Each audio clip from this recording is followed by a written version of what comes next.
السلام علیکم جناب محترم، آپ کے سامنے جناب علامہ مولانا الحاج محمد اسلم نوری صاحب تشریف فرما ہیں اور ان کے ساتھ محمد شوکت کشمیری صاحب ایک سماجی، علمی، ادبی اور سیاسی شخصیت بیٹھے ہیں۔ یہ اسلام اور جمہوریت پر گفتگو کریں گے۔ ملاحظہ فرمائیں۔ جناب علامہ محمد اسلم نوری صاحب گفتگو کا آغاز فرمائیں۔ بسم اللہ الرحمن الرحیم۔ بڑی خوشی کی بات ہے کہ ہمارے درمیان ہمارے علاقے کی معروف شخصیت، سماجی، سیاسی، ادبی، علمی حلقوں میں جو اپنا ایک مقام رکھتے ہیں، وہ سیاست بھی کرتے ہیں، سیاسی لوگوں میں اٹھتے بیٹھتے بھی ہیں اور سیاست میں ان کا وقت بھی گزرا ہے۔ تو میں چاہوں گا کہ آپ ہی پہلے گفتگو کا آغاز فرمائیں اور اس بات پہ روشنی ڈالیں کہ سیاسی نظام، اسلامی جمہوری نظام اور صرف جمہوری نظام جو ہے، اس میں آپ کیا فرق محسوس کرتے ہیں؟ ایک تو ہے ہمارے ہاں جس طرح اعلان کیا جاتا ہے، لوگوں کو بتایا بھی جاتا ہے کہ جناب یہ جمہوریت ہے۔ آپ کی عمر چونکہ سیاست میں گزری ہے، آپ بتائیں کہ جمہوری نظام میں اور اسلامی نظام میں آپ نے کیا فرق محسوس کیا؟ جناب شوکت کشمیری صاحب۔ مولانا صاحب، فرق نہیں محسوس کیا بلکہ زمین اور آسمان کا فرق محسوس کیا ہے۔ اگر حاکمیت اللہ تعالیٰ کی ہو اور بندہ محکوم ہو، اسے نظام اسلام کہتے ہیں۔ اگر بندہ ہی حاکم اور بندہ ہی محکوم ہو، اسے جمہوریت کہتے ہیں۔ جمہوریت اصل میں کہتے ہیں ڈیموکریسی کو۔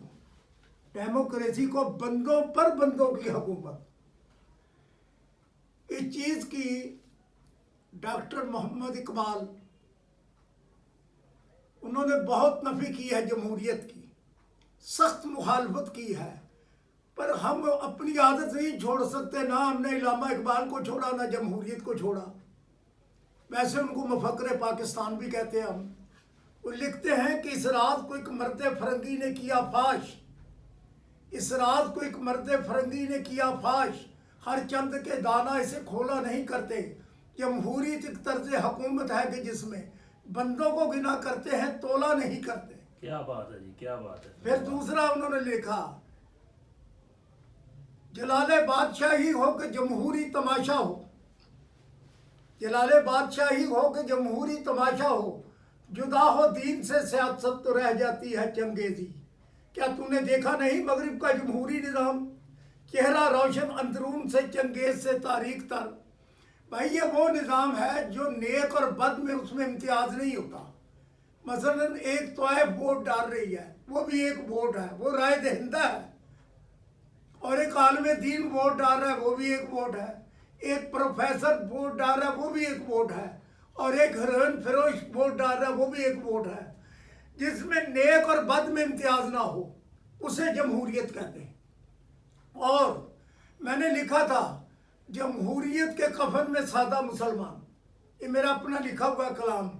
جمہوریت کے پھندے میں پھنس گیا انسان، یہ سمجھا کہ ہو گئی مشکل آسان، یہ سادہ مسلمان مکر کے کفن میں بغیر سوچے سمجھے دھنس گیا ناداں۔ اکثریت ہو جس کی وہی بازی جیتے، چاہے نیک بندے چاہے نیک شرفا اس بندے سے نالا، ہیروئن فروش ہو یا کالج میں ٹیچر، ووٹ کی قدر و قیمت ہے یکساں۔ کیا بات ہے۔ جو نیک اور بد میں امتیاز نہ کرے اسے جمہوریت کہتے ہیں۔ اور میرے نبی کے نظام میں اس میں یہ فرق ہے، اس میں جھوٹ ہی جھوٹ ہے۔ کوئی جمہوریت کے تحت الیکشن لڑتا ہے، وہ کہے گا جی آپ کو 1 کروڑ نوکریاں دے دیں گے، آپ فوراً مان لیں گے ہاں جی، کیونکہ آپ کی مجبوری ہے اس کی بات سننی۔ اور کہیں گے کہ چاند کی ضرورت ہے، بھئی آپ ووٹ ڈالو، کل چاند آپ کے ہاتھ پر پڑا ہوگا۔ لیکن ہمارا ایک ایسا نظام ہے جس میں رسول پاک نے جھوٹ کو سخت اس کو برا کہا، برا سمجھا۔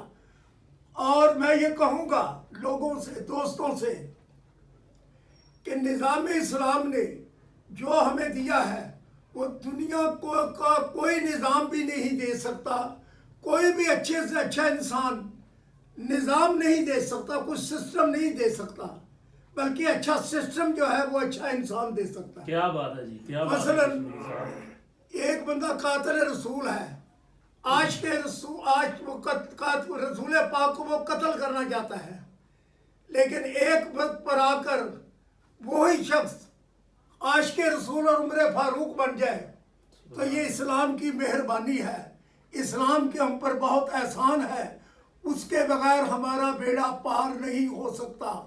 محمد غم چ رونا نہیں آندا، سمجھ لے گناہاں نوں دھونا نہیں آندا۔ تو میں اس کا جواب میں نے آپ کو دے دیا ہے۔ ماشاءاللہ جی، بڑی خوشی ہو رہی ہے کہ ایک سیاسی آدمی بھی یہ سوچ رکھتا ہے، اور اسے اسلام کی یہ برکات ہے کہ اسے بھی یہ سوچ رکھنے پہ اسلام لے آیا کہ دیکھیں ساری زندگی جو بندہ سیاست میں گزارے اور پھر وہ رزلٹ یہ دیتا ہے کہ آخری جو معاملہ ہے نا وہ نظام مصطفیٰ کے اندر ہے۔ حضور صلی اللہ علیہ وسلم کا جو نظام ہے، جیسے آپ نے حضرت عمر کی مثال دی، حضرت عمر رضی اللہ تعالیٰ زمانہ جاہلیت میں جب کفر میں تھے تو واقعی وہ حضور کو قتل کرنے کے لیے جا رہے تھے، نعوذ باللہ من ذالک، لیکن جب حضور صلی اللہ علیہ وسلم کی دعا ہوئی اور حضور کی نگاہ پڑی تو حضور علیہ السلام کے سچے سچے عاشق رسول بنے، اور ایسا عشق اللہ نے ان کو عطا کیا کہ وہی سب سے پہلے عرض کرتے ہیں آقا اب ہم گھروں میں نماز نہیں پڑھیں گے، ہم مسجد حرم شریف میں خانہ کعبہ میں جا کے نماز ادا کریں گے۔ یہ ہم سچے ہو کے گھر میں چھپ کے بیٹھیں اور وہ جھوٹے ہو کے بتوں کے آگے اعلانیہ طور پہ اپنے رسومات ادا کریں، ہم اپنی عبادت اپنے خدا کی، کیونکہ ہمارا رسول بھی سچا ہے، ہمارا خدا بھی سچا ہے، ہماری کتاب بھی سچی ہے، ہمارا دین بھی سچا ہے، تو ہم کیوں نہ اعلانیہ کریں۔ تو یہ اسلام کی برکات ہے۔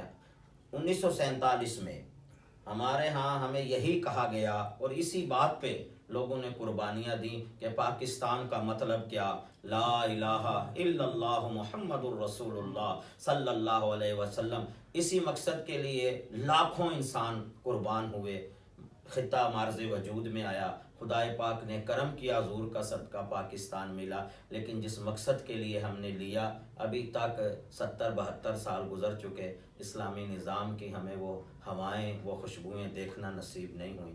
اللہ کرے ہمارے سیاستدان جتنی بھی سیاسی جماعتیں ہیں جو سمجھتی ہیں کہ ہم نے وطن کے نظام کو چلانا ہے، آخر ان سب کو اسلام کی چھتری کے تلے آنا پڑے گا۔ شوکت کشمیری صاحب نے جی مولانا صاحب اس وقت یہ نعرہ لگا تھا جب پاکستان بن رہا تھا 12 سے 15 لاکھ آدمی کا قتل ہے اور عوام کے ساتھ دھوکہ کیا گیا، یہ کہا تھا کہ اس ملک میں نظام مصطفیٰ کا نفاذ ہوگا، آئین اسلامی ہوگا اور قوانین اسلامی ہوں گے۔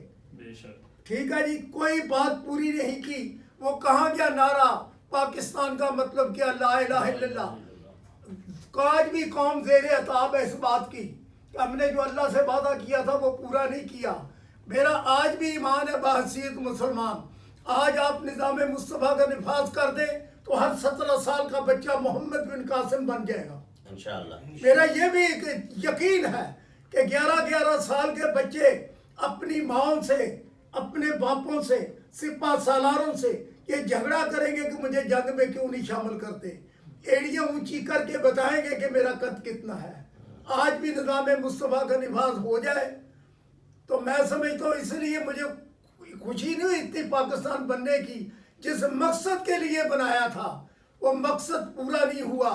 آج بھی نظام مصطفیٰ نافذ کر دے تو میرا دل باغ باغ ہو جائے گا۔ میرے پیغمبر، میرے اللہ اور پیغمبر کا بول بالا ساری دنیا میں ہو جائے گا۔